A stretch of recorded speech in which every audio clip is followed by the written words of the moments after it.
Hey guys, it's Ninja, and today I'm bringing you my solo PvP Magplar build. And this build can be played in groups very well. It can be played by yourself. It's good in battlegrounds. It doesn't really suffer anywhere because it is a very solid build. We're talking like resistance cap, 6k spell damage effectively with our sets and stuff like that. Lots of raw damage, tankiness, mobility. This build is extremely solid and reliable. Works every time, and you stand a chance against anything you can come across. It's a really fun build, and I thought it'd be nice to share it with you all. If you guys, enjoy the setup, enjoy the video, that kind of thing, drop a sub, like, help me out a bit. If you don't, then don't, whatever. But it's a really nice build, and I encourage you to give it a shot. If you guys have any questions about the build, or just questions for me in general, just comment and I'll get right back to you right away. Alright, let's get it. Alright, so let's just jump right into it. Looking at the character sheet, 27k magicka, 30k health, 16k stam. I think that's enough stam for a mag tune. 1700 recovery goes up. 3k spell damage right now, goes up to 5k fully buffed. Spell crit, it's low, but we don't really care. 8k pen, pretty decent. I opted for more spell damage this patch because I just wanted to, really. The previous Magplar build that everybody liked had like 20k pen, and I kind of realized that it was a little bit excessive for 1vxing. You just want continuous nice pen and a lot of damage, and this build has plenty of damage. So I think 8k pen is just enough. If you feel like you need more, go ahead, slap on more. It's completely flexible. Resistances, 26k physical, 33k spell. This also goes up. 2k crit resist. I wish it was more, but my traits suck. I am a vampire stage 3. I think vampire is very good. Mistform is a super useful kiting tool, especially on Magplar. Magplar doesn't really have any skills from the class that help it move around or kite. They kind of just stand there and block and breath of life, and when you're trying to kite a lot of people, it's not really helpful to just sit there and block, so Mistform is super useful. And of course we are stage 3, so we can make full advantage of the undeath passive. Health recovery got nerfed. No reason why not to run, undeath, because, free damage mitigation. Atronach is the mundus stone, free recovery. Sugar skulls is the food. Very good food. I am a Breton. Breton is probably one of the best for sustain, as it gives a ton of mag recovery, spell resistance, and reduces the cost of all your abilities. So our abilities are very cheap. If you don't want to be a Breton, you could be something like an Argonian or a high elf. Even a dark elf wouldn't be bad. A lot of options. Alright, let's get to the gear. So, I should show the stats buffed up for spell damage because it's only going to make sense with the front bar. We're running War Maiden. So this is going to give us 572 spell damage to our magic damage abilities. And literally every single one of Magplar's abilities that does damage is magic. Magic.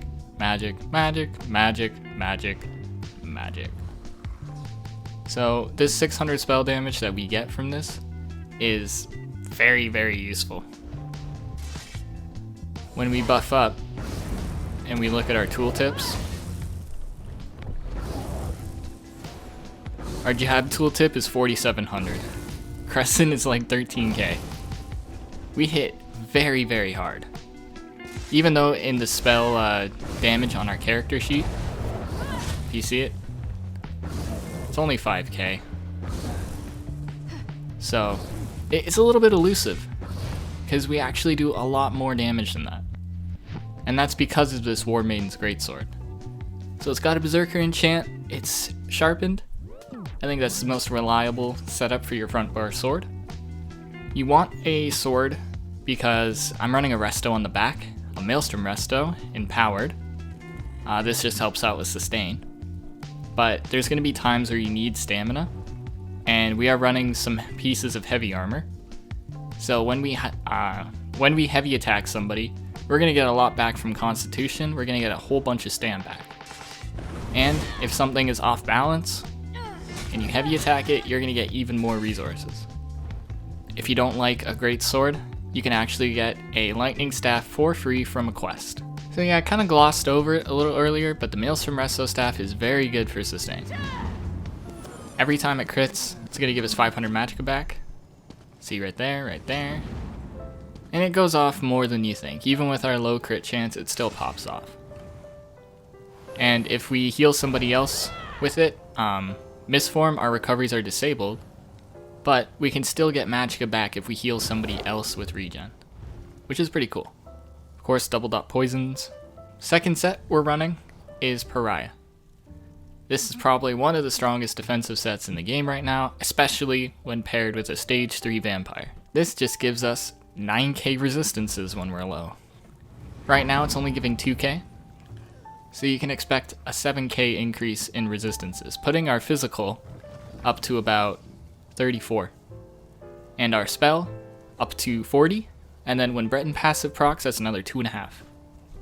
So 42.5. So it's basically the resistances of the old Magplar build. Pariah is super good, but the Jewlery, which is what you're going to want to run it on, is extremely expensive. Purple ring goes for about 150k.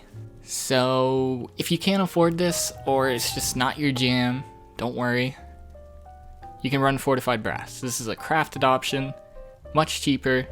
You can control the traits too, because my traits fucking suck. And it gives you more armor at 100% health, which is nice. But again, when you're low, you want to stack Pariah and Vampire to be ridiculously tanky. You may have noticed not running a monster set. Very good reason for that. I'm running Malacath. That's the reason. Basically, it just gives you a huge damage buff, reduces the damage of your crit damage, which is fine. If you want to run crit on Magplar, there's one skill you have to run, which is called Sunfire. Upon activation, this is what gives you your crit buff. But this skill is pretty fucking useless, because people dodge it like an insane amount. It also does flame damage. It doesn't work with our Ward Maiden setup. It's just bad. I really like to run Solar Barrage. I'm literally just running Solar Barrage so I can run Malacath, because I just don't like Sunfire. So if you want to drop Malacath, you can totally do that. The build operates just fine without it. Like, it's basically the same without it. But you have to swap out one of your front bar skills with Sunfire to get that Major Prophecy to make it worthwhile. And I just don't want to do that. So I went with Malacath. If you do want to drop Malacath, run a monster. A few really good options. ZOAL is very good. When you break free, you fear everybody around you, get a ton of spell damage. It's very useful. Another good one is Balorgs.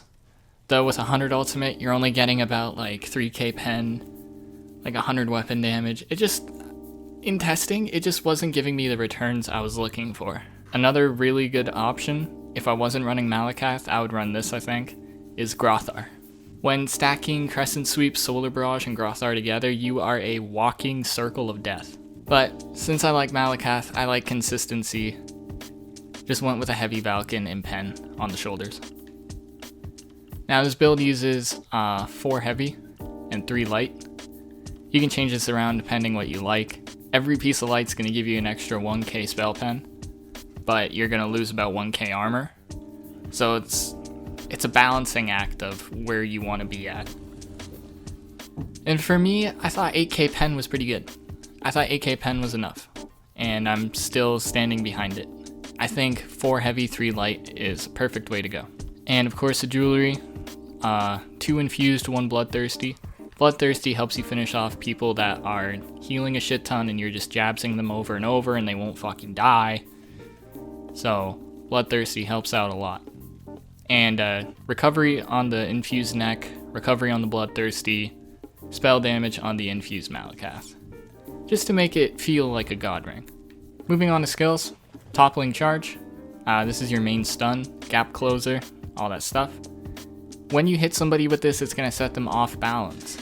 So if they block your initial charge, and I got this tip from Godzilla, I watched his Stamplar video, he's a really good resource, go check him out.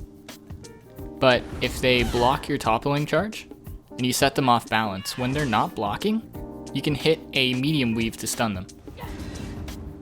And our mediums are going to hurt a lot because we also have Solar Barrage that gives us Major Empower, which is why I really like this skill. So if we stun somebody and they are off balance, we're looking for, and they block it, you know, they block the stun. They have that shit around their head like that. When you hit that medium weave on a crit, or just a heavy attack, look, that's 8k, 6k, you know, like it can, your lights and heavies can really help the combo out, as well as if you just focus and light attack into jabs, you know. The Solar Barrage not only is a really good AoE tool, because it does some ridiculous damage AoE, it also just helps your single target burst out a lot. Degeneration, this is your source of major sorcery. It's just a nice dot, it's pretty nice, it's degen. I forgot to mention, activating Solar Barrage will also give you minor sorcery from Templar passives. You always want to have this up. It lasts 20 seconds. So your Solar Barrage doesn't always need to be up for it to be active. You see we still have the buff.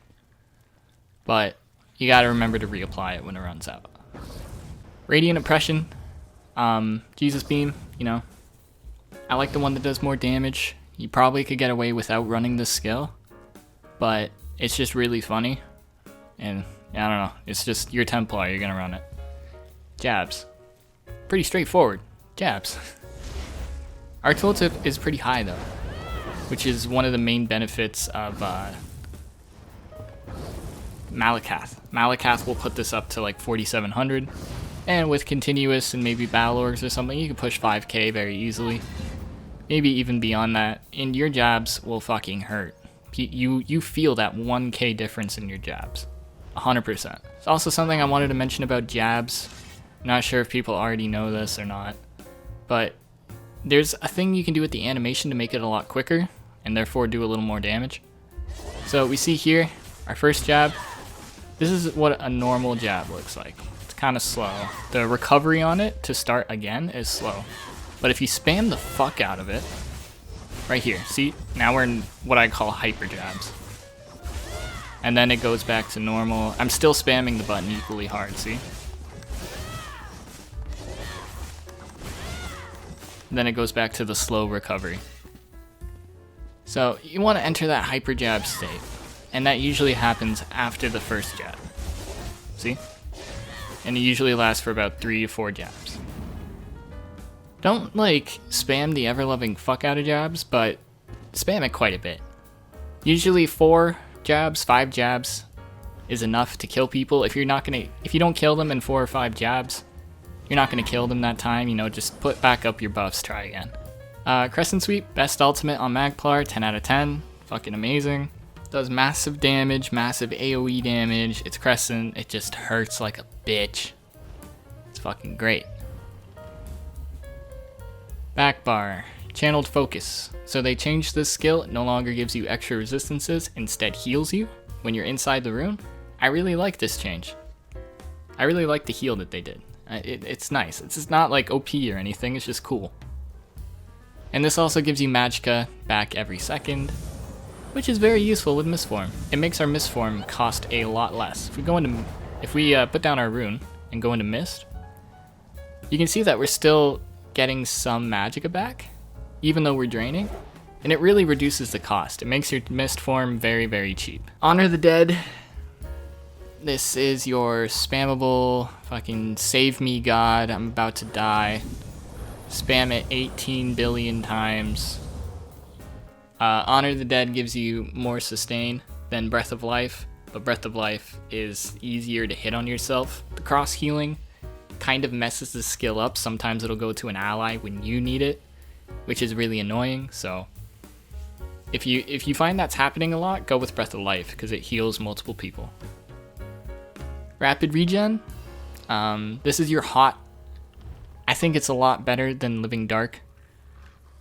Mostly because Living Dark relies on people hitting you. And if people are hitting you while you're healing, you're not really healing that much. It's just kind of ass. It does have a nice synergy with Mist though if you wanted Living Dark, because the bubble is still active when you're in mist, so every time they hit you, they get slowed, which is pretty funny. But regen is a much more reliable heal over time. And also the reason why we're running the Maelstrom Resto. Extended Ritual, it's your free purge, heals, purge. Elusive Mist. So this is our main kiting tool. It is very good for approaching a group, getting close to, let's say there's like 4 people over there and they're like sniping the fuck out of you or something. Put this down and mist in.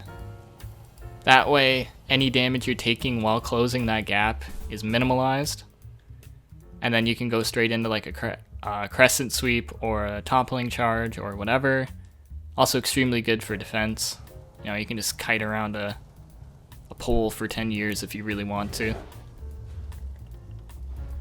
And when you leave it, you also get 300 spell damage for 6 seconds. This is a pretty good buff. And it lasts quite a bit. So sometimes a really good strategy to do, let's say this is your guy that you're about to shit on, right? Go into mist form, go up to him, crescent. You can actually do crescent right out of mist form if you have crescent on the same bar.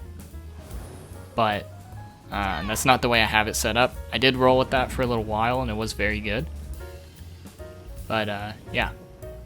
And so you want to be careful with mist. You don't want to use it too much.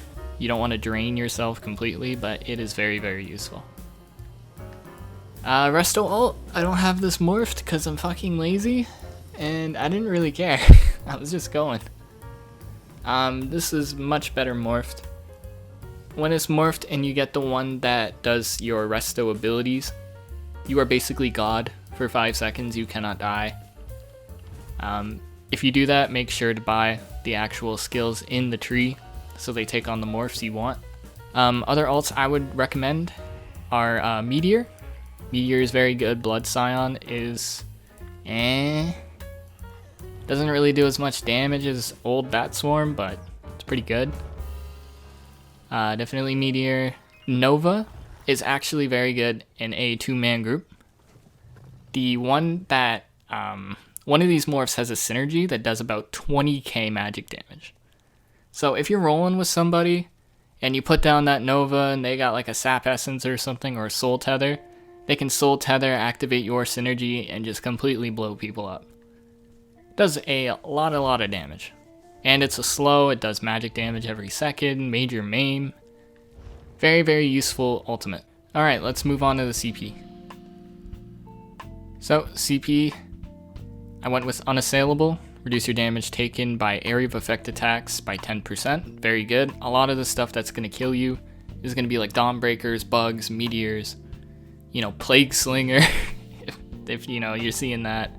A lot of stuff that is going to kill you and that really hurts is AoE. So having 10% mitigation against the kill combo is super useful. In here, I picked up Crit Resist because my gear doesn't have it and it's very useful. If you do have Crit Resist, then you basically have a free CP star to do shit with. Or you can keep it there and just be extra tanky. A nice passive to get is Salve of Renewal. Every time you purge, once every 10 seconds, you're gonna purge, you're a Templar. This is a 7k heal, which can be very useful. Biting Aura, increase the damage done with area of effect attacks, talking Solar Barrage, Jabs, Crescent, your big stuff. And Master at Arms, just straight up extra damage for everything, because why not? And passives, you do whatever you want with. Depending on how much CP or how little CP you have, you can do stuff with. I do recommend getting this, getting this, and getting this. This is actually pretty useful because guards hurt, enemies hurt, bosses in IC hurt. And somehow I managed to aggro the entire map every time I'm in IC. And I have like 20 ads on me while I'm trying to fight 3 people, and it's really fucking annoying. Red Tree! I run Rejuvenation, Ironclad, Boundless Vitality, and Juggernaut. If you want to swap any of these stars out, I would say swap out Ironclad with Peace of Mind. Sometimes I do that. Sometimes I swap it out with Slippery. it's free recast right now, so. And your other passives are just, you know, whatever you manage to pick up, right? So that's basically it. That's the build. If you guys found the video helpful, all that stuff, you know, show some support, that'd be great. Right now, I've just got a little clip to show you guys. I was just running around IC, grouped up with a few random people, and we decided to take on a big-ass group. And the clip is pretty cool. I mean, you know, it was a good fight, you know. I think it shows basically everything you need to know about the build itself, and, you know, what I do when I play with it. I mean, it's probably going to be different for everybody, so having a reference is kind of cool. So I'm just going to let the clip play, you know, leave the music or whatever. I stream sometimes, so if you want to join the stream sometimes, so if I'm streaming, then, you know, go for it. Anyways, ciao.